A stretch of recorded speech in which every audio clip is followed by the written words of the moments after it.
নমস্কার বন্ধুরা, আজকে আমি বানাবো মশলা ছাতু। কেমনভাবে বানাচ্ছি প্রথম থেকে শেষ অবধি ভিডিওটা দেখতে থাকুন। কড়াইয়ে সরষের তেল দিয়ে দিচ্ছি।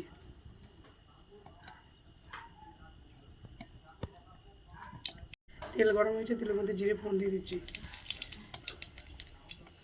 কুচনো পেঁয়াজ দিয়ে দিচ্ছি,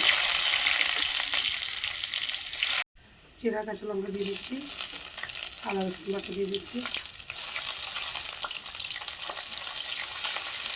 ধুয়ে রাখা ছাতু দিয়ে দিচ্ছি,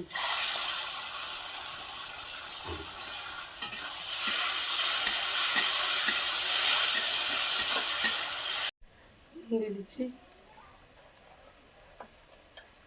লঙ্কার গুঁড়ো দিয়ে দিচ্ছি, হলুদ গুঁড়ো দিয়ে দিচ্ছি,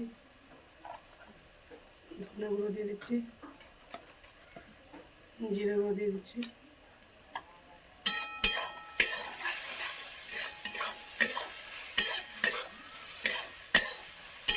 কুচনো টমেটো দিয়ে দিচ্ছি,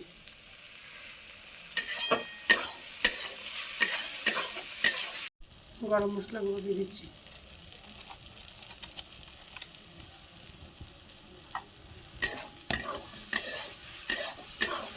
হয়ে গেছে, নামিয়ে নিচ্ছি।